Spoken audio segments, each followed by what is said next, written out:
तुम्हारे पास क्या?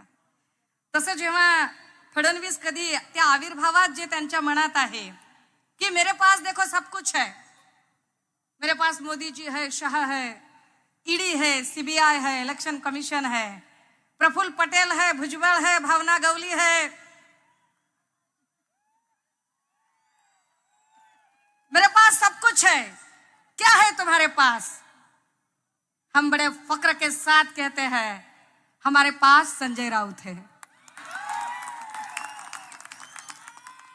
हम बड़े फक्र के साथ कह सकते हैं की तुमच्याकडे शरण जाणारे, आता आडनाव घेत नाही मी, नाव घेत नाही, असे अनेक असतील, पण आमच्याकडे मरण पत्करेन पण शरण पत्करणार नाही असं सांगणारे सन्माननीय संजय राऊत साहेब आहेत।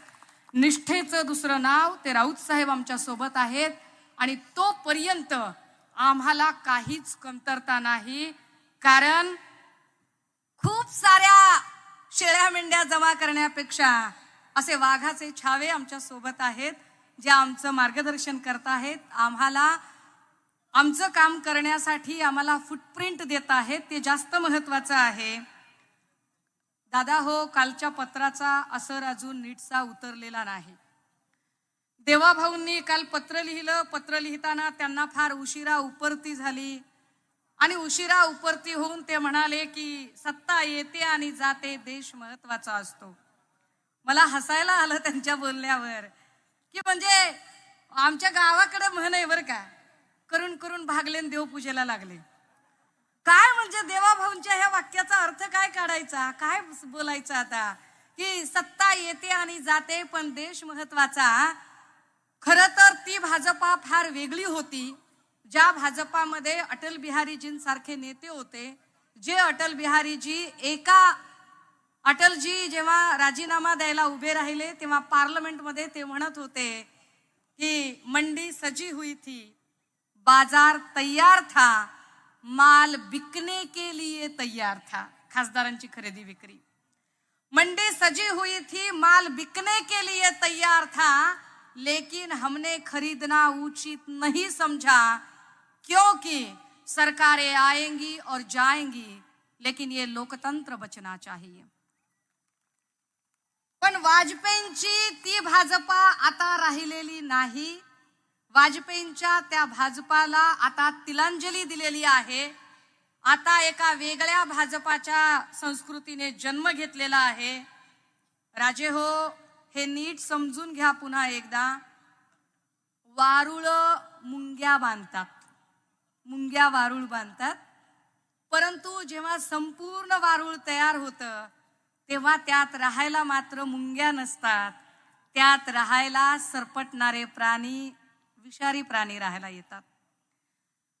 भाजप आणि आरएसएसच्या असंख्य मुंग्यांनी भाजपच्या सत्तेचं वारुळ बांधलं। मला वाईट वाटतं चंद्रकांत दादांबद्दलही आणि मेधा कुलकर्णींबद्दलही आणि असंख्य लोकांबद्दल ज्यांना ज्यांना देवाभाऊंनी साईडलाईन केलं, ज्यांना ज्यांना संपवलं, कारण त्या सगळ्या लोकांनी मिळून भाजपच्या सत्तेचं वारुळ बांधलं होतं, पण आता त्या वारुळात त्याच लोकांना राहायचं भाग्य नाहीये। बिचाऱ्या उपाध्ये भंडारी सारख्या लोकांबद्दल तर अपार सहानुभूती वाटते आणि काही चित्रविचित्र बायकांना बघून नुसतंच हसायला येतं की काय करायचं यांचं, की या माणसांना ती जागाच नाही मिळाली।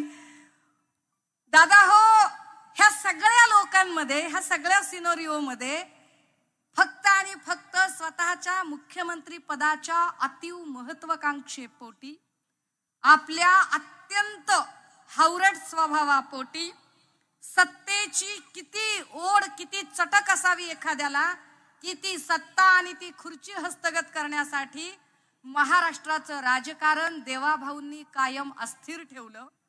त्याचा परिणाम असा झाला की कुठल्याही राज्याचं जेव्हा सरकार अस्थिर असतं तेव्हा त्या राज्यामध्ये उद्योजकांना गुंतवणूक करण्यामध्ये भय वाटते, ते गुंतवणूक करत नाहीत। परिणामी इथली सरकार देवाभाऊंनी, देवेंद्र फडणवीसांनी इतकी अस्थिर ठेवली की ज्याचा परिणाम इथला एक एक उद्योग बाहेर जायला लागला आणि पुणे मुंबई जिथे अख्ख्या राज्यातनं लोक आपलं पोट भरायला येत होते, वेगवेगळ्या कंपन्यांमध्ये काम शोधायला येत होते, आता ते काम त्यांना मिळणार नाही अशी परिस्थिती निर्माण झाली. पण हे सगळं असताना सुद्धा यावर काही प्रश्न विचारले जातील असं आमच्यासारख्या भाबड्यांना वाटतं. कारण आम्ही या राज्यातले टॅक्स पेयर आहोत. आम्ही घरपट्टी, नळपट्टी, पाणीपट्टी, light bill, toll tax, road tax प्रामाणिकपणे भरतो. आणि असा प्रामाणिकपणे जेव्हा आम्ही टॅक्स भरतो तेव्हा आम्हाला असं वाटतं की आमच्या टॅक्स मधून, आमच्या कष्टाच्या पैशातनं जर अधिवेशनावरती करोडो रुपये खर्च केले जात असतील तर त्या अधिवेशनामध्ये आमच्या विकासावर, आमच्या कल्याणासाठी, आमच्या भविष्यासाठी काही योजना आणि त्यावर चर्चा झाली पाहिजे. पण तशी चर्चा अधिवेशनात होण्याच्या ऐवजी नवाब मलिकांचे काय, सांगा मलिक कुणाचे, यावर जर चर्चा होत असेल आणि करोडो रुपये वाया जात असतील तर वाईट वाटतं. राजे हो, मलिक सत्ताधारी बाकावर बसले आणि जेव्हा म्हटलं जातं की आम्हाला माहित नाही ते कसे काय बसले, माझं जेवढं वय नाही तेवढा मलिकांचा सत्तेतला अनुभव आहे. एवढा अनुभवी माणूस सहजासहजी सत्ताधारी बाकावर बसणार नाही. तो माणूस सत्ताधारी बाकावर बसतो म्हणजे त्यांचं पक्क ठरलेलं असतं. एक दिवस नाही, तब्बल 2 दिवस तो सत्ताधारी बाकावर माणूस बसतो. याचा अर्थ त्यांची आपसी म्युच्युअल अंडरस्टँडिंग असते. पण महाराष्ट्राचा बॅकफायर होतोय म्हटल्यावरती, आपल्यावरती डाव उलटतोय म्हटल्यावर मात्र फडणवीस तो मी नव्हेच म्हणत हात वर करत पत्र लिहितात. अरे इंटरनेट आणि फोन कॉलच्या काळामध्ये रोज भेटताय, मांडीला मांडी लावून बसताय, रेटारेटी खेटाखेटी करताय आणि तुम्हाला पत्र लिहायची काय गरज होती? कुणाला येड्यात करता तुम्ही?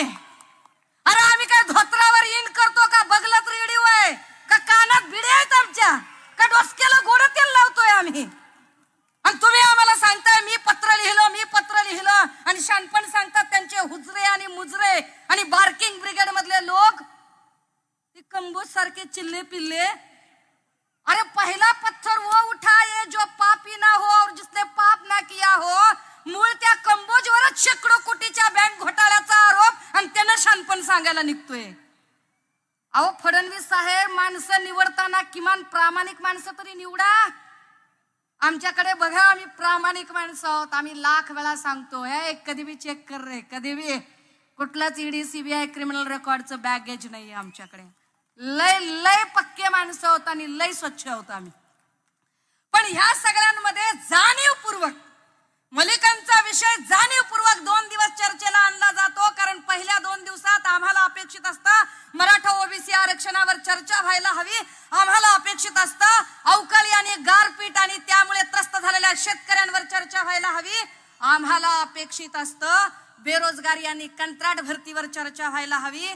आम्हाला अपेक्षित असतं टीईटी घोटाळ्यातल्या तुकाराम सुपेकडे अजून जर पैसे निघत असतील तर टीईटी घोटाळ्याचं काय केलं, तुकाराम सुपेचं काय झालं, अब्दुल सत्तारांची चौकशी कधी करणार आहात, याच्यातल्या चौकशी करणाऱ्या अधिकारी ज्या होत्या नौटके, भाग्यश्री नौटके, मी कदाचित नाव विसरत असेल, या नौटकेंना नंतर साइड पोस्ट का दिली गेली? जे जे लोक तपास अधिकारी म्हणून काम करत होते त्या प्रत्येक तपास अधिकाऱ्याला टीईटी प्रकरणातनं साइड पोस्ट करत का बाजूला केलं गेलं? यावर फडणवीस चकार शब्द बोलत नाहीत. ललित पाटील प्रकरणात पहिल्या दिवशी जी नावं घेतली होती त्याच्यावर आजही ठाम आहे मी.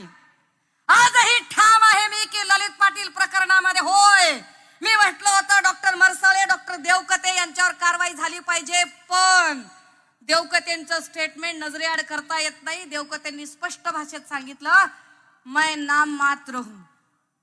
आपल्याच माध्यमातून ऐकलो मी, मीडियाच्या माध्यमातून, की देवकतेंनी स्पष्टपणे सांगितलं मला बळीचा बकरा केलं जातंय. वर एक मोठा नेक्सस आहे. फडणवीस साहेब, तो नेक्सस कधी बाहेर येणार आहे ते सांगा. कारण तुम्ही ससून मधल्या लोकांवरती कारवाई करताय. ससून मध्ये आता फक्त संजीव ठाकूर, चौकशी अहवालात संजीव ठाकूर दोषी आहेत हे पक्क झालंय. अजूनही संजीव ठाकूरची अटक का केली नाही? आणि हो, संजीव ठाकूर म्हणजे शेवटची कडी अजिबात नाही. त्याच्या पुढचं काय ते बोला.